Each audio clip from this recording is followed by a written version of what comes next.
Professor Nitin Chattopadhyay. জন্ম 1960 সালের 12ই ফেব্রুয়ারি। বাবা স্বর্গীয় অবিনাশচন্দ্র চট্টোপাধ্যায়, মা স্বর্গীয়া কনকপ্রভা চট্টোপাধ্যায়। ছোট থেকেই সদাচারী এবং মেধাবী বুদ্ধিমান ছাত্র হিসেবে তিনি পরিচিত ছিলেন।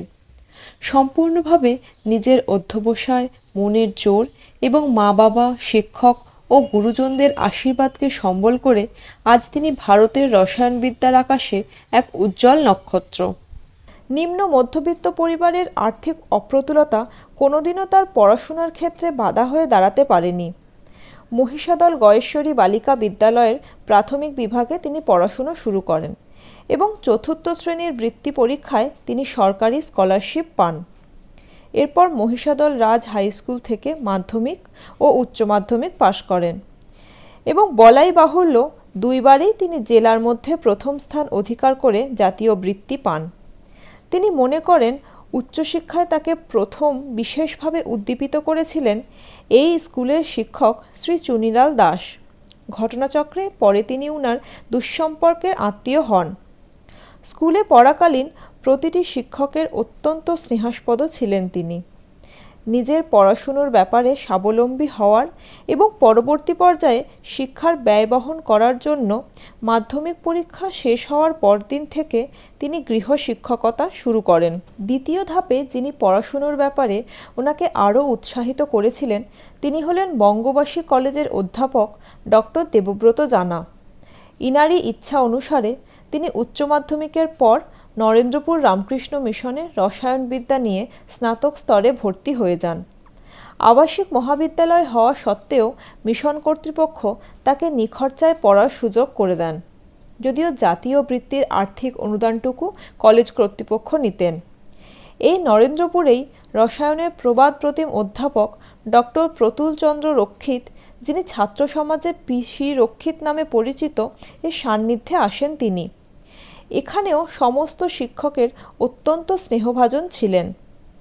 অনার্সে ক্যালকাটা ইউনিভার্সিটির মধ্যে প্রথম বিভাগে দ্বিতীয় হয়ে তিনি রাজাবাজার সায়েন্স কলেজে স্নাতকোত্তর পড়বার জন্য ভর্তি হন। এমএসসি পড়াকালীন তার শিক্ষক ছিলেন আর এক প্রবাদ প্রতিম অধ্যাপক ও বিজ্ঞানী ডক্টর মিহির চৌধুরী।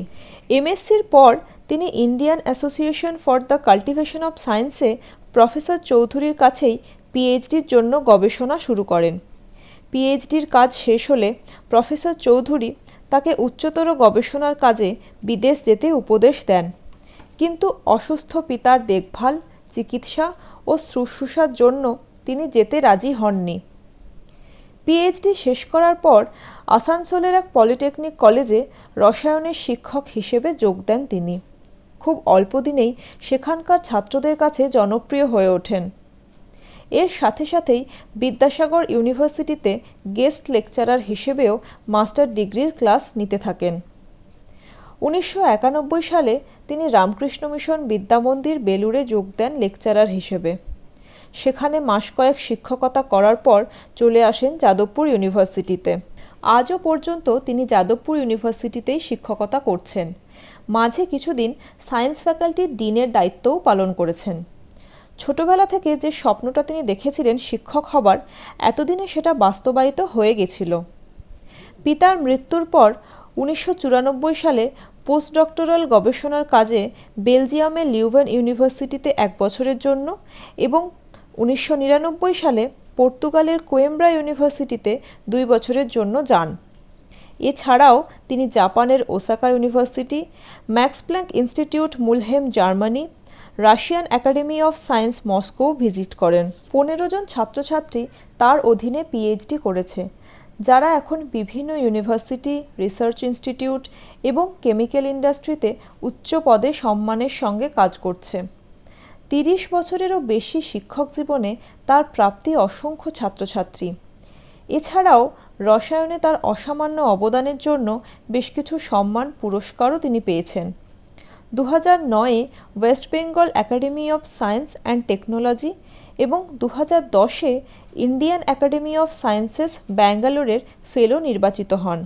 2013 সালে Chemical Research Society of India তাকে ব্রোঞ্জ মেডেলে সম্মানিত করে। 2017-তে National Academy of Sciences India এলাহাবাদের ফেলো নির্বাচিত হন। 2018 সালে তিনি ওড়িশা কেমিক্যাল সোসাইটি থেকে professor S R. Mohanty Memorial Award এবং 2019 সালে ইন্ডিয়ান কেমিক্যাল সোসাইটি থেকে প্রফেসর এস.সি. আমেতা অ্যাওয়ার্ড পান। এই বছরেই শিক্ষক দিবসের দিন শিক্ষাক্ষেত্রে তার অবদানের জন্য পশ্চিমবঙ্গ সরকারের শিক্ষারত্ন সম্মানে সম্মানিত হন। তার গবেষণা সারা বিশ্বে বিশেষভাবে সমাদৃত, যার ফলশ্রুতি হিসেবে অনেকগুলি উচ্চমানের ইন্টারন্যাশনাল সায়েন্স জার্নাল তাকে এডিটোরিয়াল বোর্ডে অন্তর্ভুক্ত করেছে। ফিজিক্যাল কেমিস্ট্রির বিভিন্ন বিষয়ে বিচরণ থাকলেও তার গবেষণার মুখ্য বিষয় হল photochemistry, biophysical chemistry, surface chemistry, fluorescence sensing, polymer photophysics, drug delivery, nanoparticle ইত্যাদি। এ পর্যন্ত তার প্রকাশিত পেপারের সংখ্যা 170-এরও অধিক। সাবলীল এবং মনোজ্ঞভাবে কঠিন বিষয়কেও ছাত্রদের সামনে উপস্থাপিত করার জন্য শিক্ষক হিসেবে তিনি বিভিন্ন পর্যায়ের ছাত্রদের কাছে বিশেষভাবে সমাদৃত। তার শিক্ষকতার গুণাবলীর জন্য Jagadishchandra Bose national science talent search JBNSTS, Birla industrial and technological museum BITM এবং national council of science museum NCSM এর বিভিন্ন শিক্ষামূলক অনুষ্ঠানে তিনি এক অবিচ্ছেদ্য অঙ্গ হিসেবে থাকেন। এছাড়া ভারত সরকারের Department of Science and Technology DSTর ইন্সপায়ার প্রোগ্রামের মাধ্যমে তিনি ভারতবর্ষের বিভিন্ন প্রান্তে স্কুল স্টুডেন্টদের উদ্দীপিত করার উদ্দেশ্যে লেকচার দিয়ে থাকেন। দুটি ন্যাশনাল সায়েন্স একাডেমির ফেলো হওয়া সুবাদে একাডেমিগুলি অনুষ্ঠিত বিভিন্ন একাডেমিক প্রোগ্রামেও তাকে অংশগ্রহণ করতে হয়। অদম্য মানসিক জোর এবং অধ্যবসায়ের জন্য তিনি আজকের জায়গাতে এলেও ছোটবেলা থেকেই শারীরিকভাবে তিনি অশক্ত ছিলেন। 2013 সালে তার কোলন ক্যান্সার ধরা পড়ে। অপারেশন এবং কেমোথেরাপির সাহায্যে তিনি সুস্থ হন। অসামান্য মনের জোর আর শিক্ষার প্রতি প্রবল আগ্রহের জন্য তিনি কেমোথেরাপি চলাকালীনও ইউনিভার্সিটিতে ক্লাস নেওয়া থেকে বিরত থাকেননি। নিজে সুস্থ হলেও 2016 সালে তার স্ত্রীও অপর এক ধরনের ক্যান্সারে আক্রান্ত হন। দীর্ঘকালীন সুচিকিৎসার ফলে তিনি সুস্থ হয়ে ওঠেন। পরপর দুইজনের ক্যান্সারের মতো জটিল ও দুরারোগ্য রোগের শিকার হলেও তিনি কখনো মানসিক জোর হারাননি বা শিক্ষা সংক্রান্ত ব্যাপার থেকে দূরে সরে যাননি। নিতিন শব্দের অর্থ কী তা তিনি নিজেও জানতেন না। সপ্তম শ্রেণীতে পড়াকালীন স্কুলের শিক্ষক শ্রী মহেন্দ্রনাথ সান্যালী তাকে এই শব্দের মানে বলে দেন। নীতি যুক্ত ইন্দ্র, নীতীন্দ্র, এরই অপভ্রংশ নিতিন। ইন্দ্র শব্দের অর্থ শ্রেষ্ঠ বা সেরা, অর্থাৎ শ্রেষ্ঠ নীতির আধার যিনি, তিনিই নিতিন। নিজের জীবন গঠনে ডিসিপ্লিন বা নিয়মানুবর্তিতা, পাংচুয়ালিটি বা সময়ানুবর্তিতা, ইনকুইজিটিভনেস বা নিজেকে প্রশ্ন করার তাগিদ, টেনাসিটি বা দৃঢ়তা, সেলফ অ্যাগ্রেশন বা আত্মপীড়ন প্রভৃতি শব্দকে তিনি অত্যন্ত গুরুত্ব দিয়েছেন। নিজের নামের অর্থ জানার পর থেকে বরাবরই তিনি এই নামের সম্মান বজায় রাখার চেষ্টা করে যাচ্ছেন, আজও পর্যন্ত।